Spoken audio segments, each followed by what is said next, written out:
Alors justement, vous étiez dans cet avion. Vous faisiez partie des 5 dirigeants du FLN détournés vers Alger ce 22 octobre 1956. Est-ce que vous pouvez nous rappeler d'abord le contexte? Pourquoi est-ce que vous vous rendiez de Rabat à Tunis ce jour-là? Eh bien, le but, c'était un but politique. L'idée, c'est d'aller à une conférence, conférence maghrébine avec les Marocains et les Tunisiens, qui permettent de modifier l'équation politique. Fini le tête-à-tête Algérie-France. Il fallait absolument que le problème devienne d'abord essentiellement un problème maghrébin, ce qui nous permet d'avoir un rapport de force. Donc l'enjeu était très important. Donc. Voilà, donc la conférence du Maghreb pouvait ouvrir la voie à... Voilà, c'est la raison pour laquelle vous avez pris cet avion ce Absolument, jour-là. absolument. Alors la thèse de M. Haikal repose sur le fait que le roi Mohamed V devait vous conduire à Tunis à bord de son propre avion et que ce serait le prince Moulay Hassan, Hassan II qui fut après Hassan II, qui a fait en sorte que vous preniez un autre avion, celui qui a été détourné. Vous savez que l'armée n'avait pas besoin de complicité.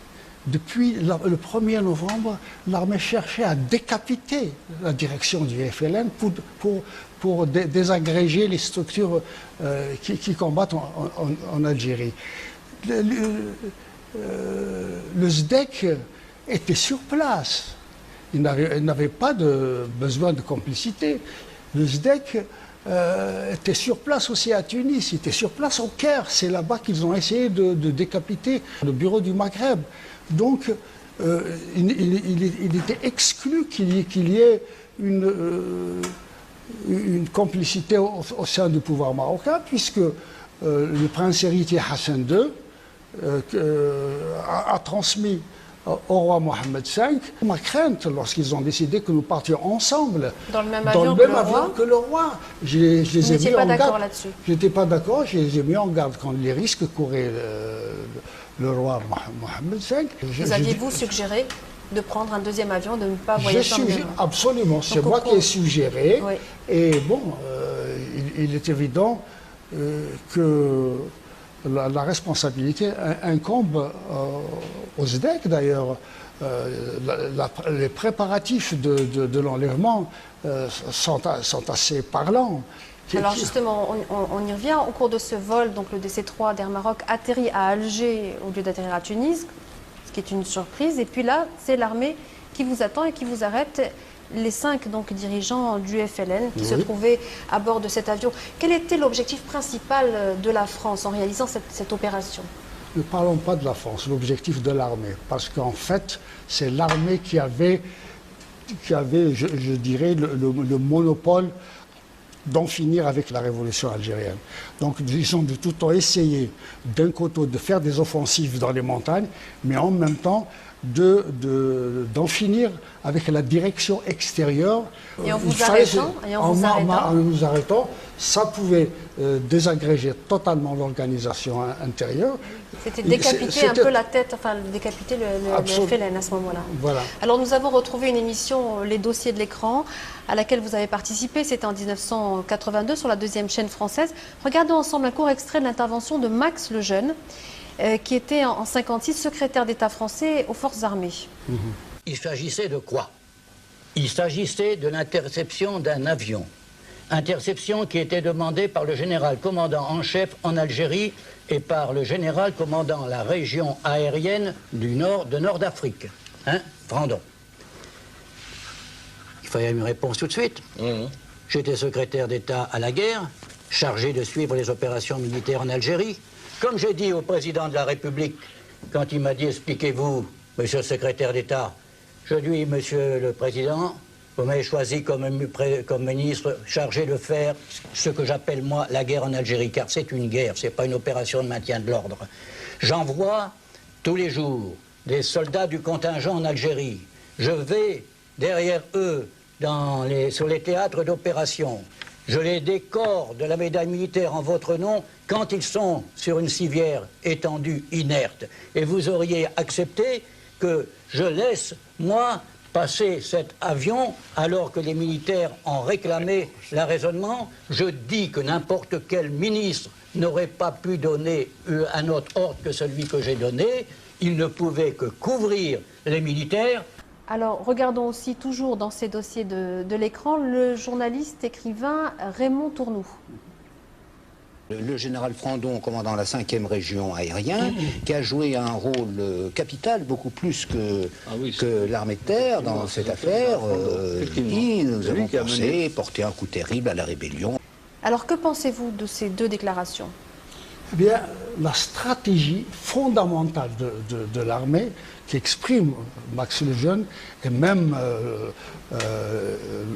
l'autre personne qui était écrivain, c'est qu'il fallait à tout prix empêcher la conférence de se tenir parce qu'il pourrait y avoir des conséquences irréversibles en faveur d'une autre solution que celle de la guerre totale. Non, ce que je peux dire, c'est que les paroles de ces messieurs dénoncent d'une manière catégorique l'accusation de comment s'appelle ce journaliste-là, ce journaliste égyptien de Haïkal, oui. Puisqu'ils considèrent qu'ils sont dans une guerre totale et que dans cette dynamique, ils ne pouvaient que arrêter et priver la révolution algérienne de ses dirigeants. Alors, quelles ont été les réactions internationales à ce que vous appelez cet acte de piraterie? Ben, ça a été une levée de bouclier formidable. Oui. D'abord au Maroc. Ce qui était important du point de vue politique, du point de vue diplomatique, c'est la réaction très ferme, aussi bien du roi Mohammed V que du prince héritier, qui ont dénoncé. Et on ne peut pas ne pas quand même citer le fait que le roi Mohammed V a proposé de donner son fils en échange de la libération de des hôtes qu'il avait reçus. Donc le roi Mohammed V avait proposé de vous échanger vous 5 contre son fils, donc vous étiez vous emprisonné à Alger, et de faire l'échange avec son fils. Ah, tout à fait, mais je crois que ce qui est important, la déclaration très forte du roi a eu quand même un retentissement formidable du point de vue de l'opinion et surtout du point de vue de la façon dont les Américains et les autres conçoivent. Parce que de tout temps, ils ont protesté contre la solution guerrière du problème algérien. Alors voilà. Sur l'impact international, on va regarder justement ce que dit Christian Pineau, le ministre français des Affaires étrangères de l'époque. Oui. Qu'est-ce qu'il y avait de si grave dans cette opération? Il y avait d'abord un acte qu'aucun chef d'État français ne pouvait accepter à l'égard du sultan du Maroc. Vous étiez, enfin les hôtes du sultan du Maroc. Il vous avait prêté un avion pour vous transporter dans un endroit déterminé. Nous ne pouvions pas, sans son consentement, à moins que vous ne violiez des lois internationales ou que vous ne couriez le risque de passer à proximité des côtes algériennes, nous ne pouvions rien faire sans son consentement et le roi du Maroc ne nous a jamais pardonné cet acte, c'est incontestable. La Tunisie non plus. Bon, nous avons donc perdu de ce côté-là un certain nombre d'espoirs et nous avons mécontenté l'opinion internationale. J'ai eu des conversations nombreuses avec les Américains qui étaient absolument hors d'eux lorsque cet événement s'est passé et je dis qu'il a fortement contribué à l'attitude des Américains lors de l'affaire de Suez. Dans ce fameux DC3 détourné, vous avez longuement parlé avec une journaliste, Ève Paré-Deschamps. Vous vous souvenez de ce que vous lui avez dit?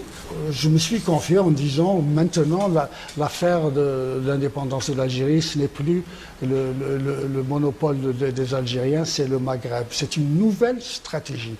Pas une stratégie qui va faire basculer le Maghreb dans la guerre, mais on était persuadé que le rapport de force changerait.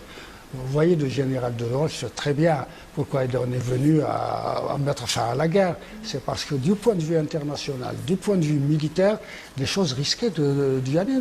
Les Français avaient peur de perdre aussi la monarchie marocaine. Vous lui avez aussi transmis quelque chose au moment où vous avez été arrêté, je crois, cette journaliste? Oui, vous avez raison. Je me suis fié à elle, Oui. je lui ai donné le document des résolutions de la Soumane. Et puis il y avait aussi, je devais faire venir un bateau d'armement des États-Unis au Maroc. Et c'est le prince héritier, Moulay Hassan, auquel je me suis adressé, qui m'a dit, je vous donne la licence, je vous autorise à faire ça. Alors cette fois, c'est vous qu'on va retrouver. C'était donc en 1982 dans cette émission Les dossiers de l'écran. Le Maroc n'était pas du tout, n'est-ce pas, mêlé à cette affaire. Que le SDEC ait des contacts à titre personnel, mais je crois qu'on ne peut pas douter de la bonne foi de Sa Majesté. Ceci dit, je pense que le SDEC n'avait pas besoin de complicité à l'échelon politique. Le SDEC s'était implanté non seulement au Maroc, mais en Tunisie et au Caire. Ce qu'on oublie dans la tentative de nous dérouter, c'est le fait que de tout temps, le SDEC, c'est-à-dire l'armée, a visé à décapiter la rébellion. De tout temps, la cible a été les leaders. Alors vous avez aussi beaucoup parlé à cette journaliste de la place qu'occupait le Maghreb dans votre combat pour la libération de l'Algérie. On va écouter pendant un court instant Ève Paré-les-Champs. Il y avait une atmosphère extraordinaire d'espoir. Vraiment, ce voyage à Tunis, cette conférence, pour nous tous, ouvrait la porte aux négociations. C'est ce qu'a dit M. Haït. Ah oui, là, absolument, je suis tout à fait d'accord. Tout à fait d'accord.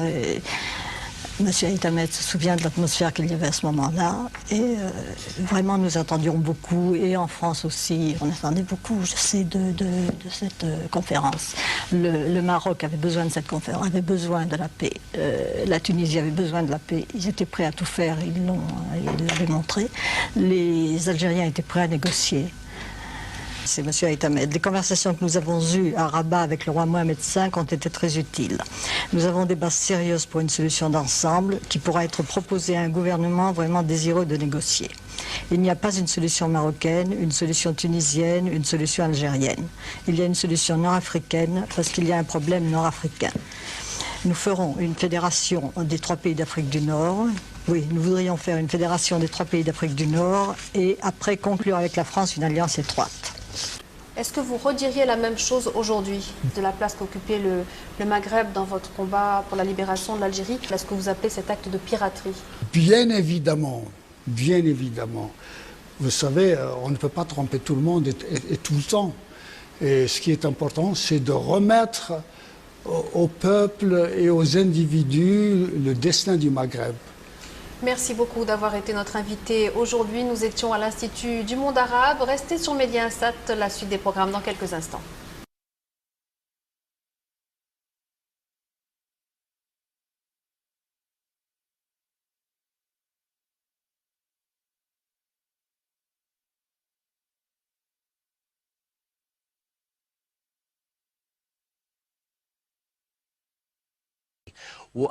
وأظن أنه الأمير الحسن هو بالتحديد من أقنع السلطان أنه يفصل، هو يركب طيارة والجزائريين لحمايتهم ولكي لا يظهروا ياخدوا الطيارة الثانية، وهذا هو التغيير الذي حصل. لكن الأمير الحسن لم يكن بعيدا على الإطلاق عن عملية خطف قادة الثورة الجزائرية، وهو له في هذا منطق معين. لكن حصل خطف الزعماء الجزائريين وبدا قدام الفرنساويين انهم قدام فرصه من ذهب